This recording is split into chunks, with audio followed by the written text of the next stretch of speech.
ข้อมูลส่วนตัวบ่แม่นข้อมูลส่วนตัวซ่องที่เป็นส่วนตัว Twitter ของเราเนาะเราได้ส่งเมสเสจออกมาผ่านทวีตว่าวอลมาร์ทควรหยุดเซาการพยายามตำหนิติเตียนอัตราภาษีที่เป็นเหตุผลของการเพิ่มราคาแบบตองโซ่และยังได้โอเคสบายดีทุกคนสบายดีแม่บ้านสบายดีไอ้อุ่นสบายดี FC มื้อนี้ก็เป็นมื้อวันอาทิตย์เนาะแม่นแล้วทิศหันษาเนาะพี่น้องเนาะทิศแบบสบายๆแต่ว่ามันก็บ่สบายเพราะว่าหยังเพราะว่ามื้อนี้เฮาได้ยินข่าวเกี่ยวกับประตูทรัมป์แม่นประตูทรัมป์เราได้ยินข่าวจากอันดาว่ามากว่าสิขึ้นราคาที่ประตูทรัมป์ก็เลยแบบว่าใจร้อนสั่งให้หยุดซะก่อนว่ามันเหตุการณ์อะไรเกิดขึ้นเกี่ยวกับวอลมาร์ทกับประตูทรัมป์เนาะพี่น้องหลังจากที่เฮาหากระลงคลิปไปไม่มาเนาะประตูทรัมป์เราเห็นวอลมาร์ท CEO ออกมาประกาศว่าจะปรับขึ้นราคาสินค้าแต่ว่าพอตูทรัมป์เราได้ยินข่าวแนวนั้นเราก็เลยได้ออกมาทวิตผ่านข้อมูลส่วนตัวบ่แม่นข้อมูลส่วนตัวซ่องที่เป็นส่วนตัว Twitter ของเราเนาะเราได้ส่งเมสเสจออกมาผ่านทวิตว่าวอลมาร์ทควรหยุดเซาการพยายามตำหนิติเตียนอัตราภาษีที่เป็นเหตุผลของการเพิ่มราคาแบบตองโซ่และยังได้กล่าวว่าวอลมาร์ทสร้างรายรับได้หลายตื้อดอลลาร์เนาะพี่น้อง$1 billionเนาะในปีกายนี้และได้รับรายรับนั่นได้หลายกว่าเท่าที่แบบว่าวอลมาร์ทเขาเจ้าคาดการไว้ได้กำไรเกินที่คาดหมายไว้เนาะพี่น้องและยังได้กล่าวอีกว่าระหว่างวอลมาร์ทกับประเทศจีนนั่นควรจะกินภาษีของศุลกากรก็คือหมายความว่าพอตูทรัมป์เราขึ้นภาษีแบบใดก็ควรจ่ายในอัตราภาษีแบบนั้นโดยที่แบบว่าบ่ต้องมาเอาภาษีจากลูกค้าและบ่เอิ้นเก็บจากลูกค้าที่แบบว่าแบบใดก็ตามเนาะบ่ให้มาเอิ้นเก็บภาษีเพิ่มขึ้นถึงแม้ภาษีขึ้นเพิ่มขึ้นแต่ว่าให้ราคาคือเก่าแม่นของเราก็เลยบอกว่าค่อยสิท่าเบิ่งพวกเจ้าแล้วค่อยก็สิท่าเบิ่งลูกค้าจับตาเบิ่งลูกค้าของเจ้าว่าเขาจะมีการปรับขึ้นราคาแบบไหนเนาะเพราะว่าพอทุกท่านเราบอกว่าพวกเจ้าต้องกินภาษีนั่นแหละหมายความว่าการกินภาษีคือเราบอกว่า eat tariff ก็หมายความว่าถ้าเว้าในศัพท์ทางเศรษฐศาสตร์เนาะศัพท์ทางการก็คือแม่นการดูดซับต้นทุนของภาษีศุลกากรก็คือภาษีสำหรับสินค้านำเข้าแทนที่จะส่งต่อต้นทุนที่มันมีราคาสูงเพื่อไปหาผู้บริโภคผู้สมไส้จะไปหาคือแบบเฮานี่เป็นผู้บริโภคผู้สมไส้เนาะที่จะต้องแบกรับภาระอันนั้นแม่นมันบ่แม่นหน้าที่ของเฮาเพราะฉะนั้นนายทุนนั่นจะต้องแบกรับภาษีของตัวเองที่มันขึ้นถึงจะได้กำไรหน่อยลงกะยาแต่ว่าบ่เอาผลกระทบจากของเฮาเองนะไปให้ผู้บริโภคโดยที่ว่าคือสมมุติว่าไอ้วุ้นขายเครื่องเคยได้กำไรปีละ100บัดนี้ภาษีขึ้นไอ้วุ้นได้กำไรปี50ไอ้วุ้นเสียส่วนต่างไป50บัดนี้50นั่นเฮ็ดได้สิได้เก็บคืนให้ได้เต็ม100ก็เลยไปเก็บเอานำลูกค้าเพื่อจะให้มันได้100นึงคืนมาโดยที่แบบว่าเฮานี่ภาษาลาวว่าท่วมบ่เสียแรงบ่เสียรุดทางนึงแต่ว่ามาเอาอีกทางนึงอันนี้มันพอค่าเนาะอันนี้แม่นหัวของนักการค้าเนาะพี่น้องแต่ว่าพอตูทรัมป์เรามีความเข้าใจว่าบ่มากนี่เหตุการณ์ค้ากับประเทศจีนแล้วก็ที่ผ่านมานี่บ่เคยได้เสียภาษีจักเทื่อก็เคยได้กำไรหลายมาแล้วความหมายของเรากินอิ่มมาแล้วเป็นเศรษฐีมาแล้วแล้วเจ้าแบบว่าลุดเล็กๆน้อยๆแบบว่าเสียภาษีแล้วเจ้ายังสิมาเอา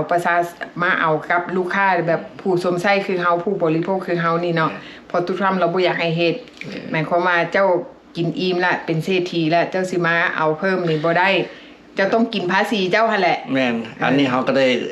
เบิ่งไปตามๆนำกันว่าสิเป็นแบบใดเนาะ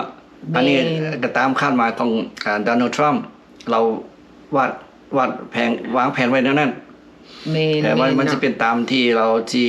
ความคิดไว้บ่เฮาก็ติดตามข่าวไปนำกันเฮาก็บ่ฮู้ว่าทางบ่มากนั่นเขาเจ้าจะ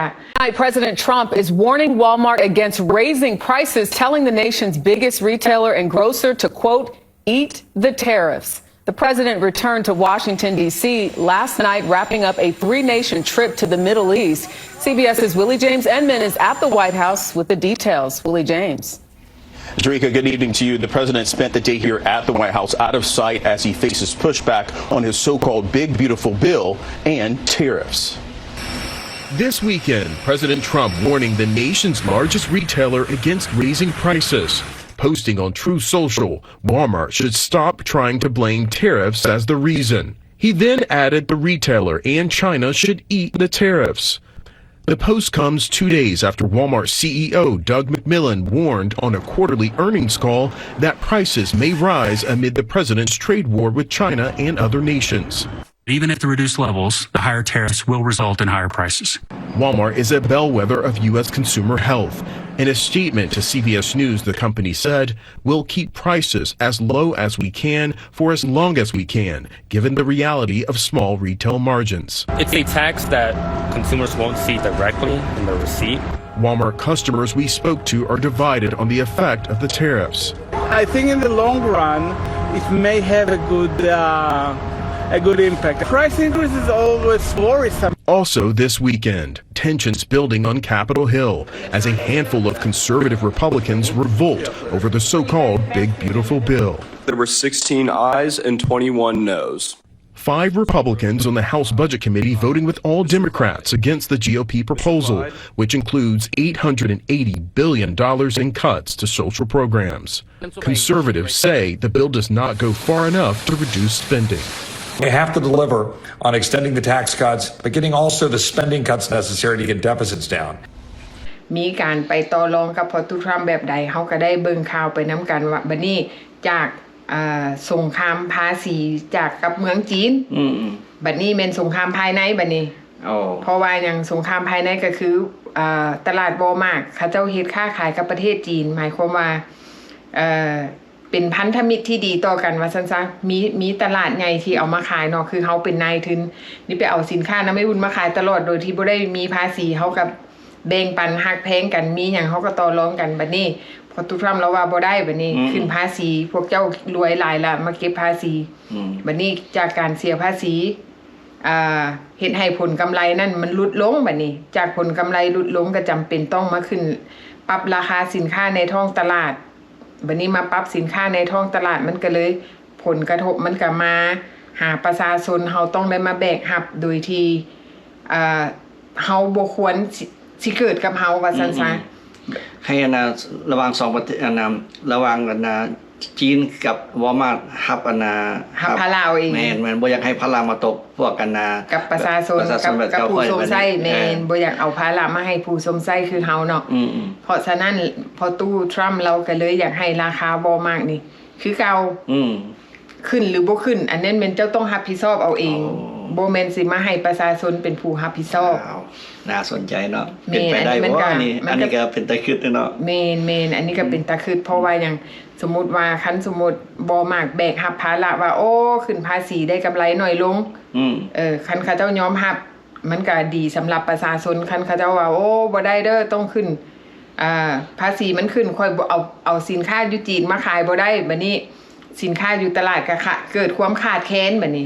เอาอยากสิเป็นจังไดเนาะต่อไปครับเวลาสินค้าขาดแคลนก็มีผลกระทบต่อการจ้างงานบัดนี้โอ้มันก็คันตลาดเงียบเหงาบ่มีสินค้ามาขายคนก็ว่างงานบัดนี้เขาก็ต้องได้เลย์ออฟคนอันนี้มันต้องมีผลกระทบฝ่ายใดฝ่ายหนึ่งแหละแน่นอนย้อนแนวนั้นพอตู้ทรัมป์เราก็เลยบอกว่าการค้าขายแบบนี้มันมีผลกระทบแบบต้องโซ่ผลกระทบต้องโซ่ก็คือว่าจากผู้ผลิตมาหานายทุนจากนายทุนมาหาผู้บริโภคผู้สมไส้จากผู้สมไส้มันก็มาเกี่ยวถึงเรื่องการจ้างแรงงานพนักงานจังซี่มันเป็นต้องโซ่มันขาดอันใดอันหนึ่งมันก็ให้กงจักในการดำเนินเศรษฐกิจนั่นน่ะมันก็มีแบบว่ามีบอนยุดบอนข้างมีปัญหาเนาะเฮ็ดแนวใดมันสิไปมอนไปแมนอันนี้มันก็ขึ้นกับเรื่องเกี่ยวกับ รัฐบาลนำ แม่น อันนี้มันเรื่องการเมืองมาเข้าแทรกแซงเพราะว่าอย่างเพราะว่าคันสมมุติว่าบ่มากเขาเจ้าจะขึ้นราคาเอง โดยบ่ผ่านการกรมการค้าจังซี่ เป็นไปบ่ได้ มันก็เป็นไปบ่ได้เนาะเพราะว่าอยู่บ่อยู่แล้วเฮาอยากขึ้นเฮาก็ขึ้นเฮาอยากลงเฮาก็ลง แต่ว่าอยู่อเมริกามันก็มีข้อดีที่แบบว่าคันสมมุติว่าเฮาจะขึ้นราคาสินค้าหรือว่าปรับราคาสินค้ามันก็ต้องไปผ่านกรมการค้าว่าซั่นซะ อันนี้เคยมีเลยที่แบบสมัยตะกี้ที่น้ำมันขาดตลาด นี่ วันนี้พวกพวกอัดปั้นน้ำมันสวยโอกาสเอาราคาขึ้น โอ้บ่ได้ประธานาธิบดีก็เลยสั่งปรับใหม่ถือปรับใหม่เลยไปให้แบบนี้บ่ได้ เฮ็ดแบบนี้บ่ได้เพราะว่ามันมีข้อดีมันแตกต่างจากประเทศอื่นว่าซั่นซะคือแบบอยู่โซนเอเชียเฮาเนาะเฮาก็บ่อยากบอกว่าเป็นประเทศใดหลายๆคนก็ฮู้อยากขึ้นก็ขึ้นอยากลงก็ลงค่าไฟฟ้าอยากขึ้นก็ขึ้นอยากลงก็ลงแล้วก็ติว่าโอ้ย้อนว่าอากาศมันร้อนไฟก็เลยเพิ่มขึ้นอันนี้มันเป็นไปบ่ได้เนาะอยู่อเมริกากฎก็คือกฎก็มีแบบว่าเขาเจ้าก็สิว่าจังได๋แบบว่ารัฐบาลเพิ่นก็ได้มีการควบคุมเข้มงวดบ่แม่นว่าเฮาจะสามารถเฮ็ดตามใจได้มันก็ต้องได้ผ่านรัฐบาลโดยที่เขาเจ้ามีการประชุมสภา1 2 3ออกมาว่าควรขึ้นควรลงแบบใดแบบว่าบ่สามารถเฮ็ดได้ตามใจ อันนี้ก็เป็นข้อดีของประชาชนเนาะที่แบบว่าได้รับผลประโยชน์อันนึงอีกด้านนึงที่แบบว่ารัฐบาลเขาเจ้าก็มีการควบคุมเบิ่งแยงประชาชนว่าบ่ให้มันสูงเกินไปแล้วก็บ่ให้ต่ำเกินไปแล้วก็บ่ให้มีผลกระทบทางด้านนายทุน คันเป็นไปแบบนี้มันก็ดีแล้วเนาะแบบว่าราคายังอยู่สม่ำเสมอแบบนี้เฮาแบบว่าผู้ไปซื้อเครื่องก็ดีใจเนาะเพราะว่ามันมีผลกระทบคันสมมุติว่าราคาสินค้าอยู่ตลาดได้มีการปรับตัวเนาะโดยเฉพาะแม่นเครื่องอุปโภคบริโภคถือว่าแม่นสินค้าจำเป็นเฮาต้องได้ใช้ทุกมื้อเป็นประเภทอาหารการกินบ่เครื่องใช้ของซอยที่เฮาจำเป็นต้องได้ใช้ทุกมื้อถ้าหากว่าราคามันเพิ่มขึ้นสูงแต่ว่าค่าแรงงานยังคือเก่าก็เฮ็ดให้เฮาทุกข์แบบบ่ฮู้โตฮู้บ่แม่นแท้จากที่เฮาว่าเคยได้ทอนเงินทอนก็สิบ่มีได้จกมูลเก่าได้มาใช้แม่นได้จกมูลเก่าขึ้นมาออกมาใช้เนาะจากที่เฮาสิได้อยู่ดีกินดีมีคุณภาพชีวิตที่ดีเฮาก็สิได้อยู่แบบอึดๆยากๆแม่นแท้เพราะว่าย้อนนั้นภาษีขึ้นแม่นย้อนสภาพเศรษฐกิจมันมีการเปลี่ยนแปลงบางคนบอกว่าโอ้ยพี่น้องคันมันถูกหลายๆก็คือบ่กลับไปอยู่เมืองลาวจังซี่เนาะ อันนี้แม่นทุกคนที่ฟังเนาะฟังข่าวเฮาก็ต้องฟังแบบมีสติฟังด้วยความเข้าใจฟังอยู่ที่เจตนาว่าเฮาจะสื่อสารถึงผู้ฟังหั่นน่ะแบบใดเจตนาที่เฮาออกมาเว้าเนี่ยเพื่อหยังคันบางคนว่าโอ้ไล่เฮากลับไปอยู่ลาวพุ่นหนีไปอยู่เมืองลาวเนาะแม้แต่คนอยู่ลาวเขาเจ้าก็ยังจมเนาะพี่น้องเนาะเฮาไปอยู่เมืองลาวเฮาจะไปหาอยู่หากินแบบใดแต่คนอยู่เมืองลาวเองเขาเจ้าก็ยังโอดโอยเรื่องค่าไฟแพงแหละเนาะบัดนี้เฮาไปอยู่ลาวเฮาจะไปทำมาหากินอีหยังใส่มูลเก่าก็บ่มีให้ขายแล้วไผสิมาซื้อเนาะบ่แต่ละมื้อแต่ละวันมันก็มีการเปลี่ยนแปลงย้อนสภาพเศรษฐกิจสภาพการเมืองมันมีการเปลี่ยนแปลงอันนี้แม่นเฮาก็มาเล่าให้ทุกคนได้ฟังแล้วก็พิจารณาแล้วก็การเตรียมตัวแบบใดเนาะคันสมมุติว่าเฮาฮู้ข่าวว่าโอ้ณปัจจุบันนี้สภาพเศรษฐกิจมีการเปลี่ยนแปลงค่าครองชีพสูงเฮาสิบริหารเงินกับในกระเป๋าเฮาแบบใดเพื่อสิให้เฮาอยู่รอดในแต่ละมื้อแต่ละวันอันนี้แน่นอนแท้แบบมีแนวเปลี่ยนแปลงไปแต่ละปีแม่นถ้าหากว่าเฮาบ่ติดตามข่าวเฮาบ่ได้ติดตามว่าค่าครองชีพในแต่ละมื้อแต่ละวันเป็นแนวใดนั้นมันสิเหือลมบาดจอดตาบอดบาดเฒ่าเด้อพี่น้องบัดเฮาตกงานมาผัดว่าเงินสิจ่ายค่าบ้านก็บ่มีจ่ายประกันภัยรถก็บ่มี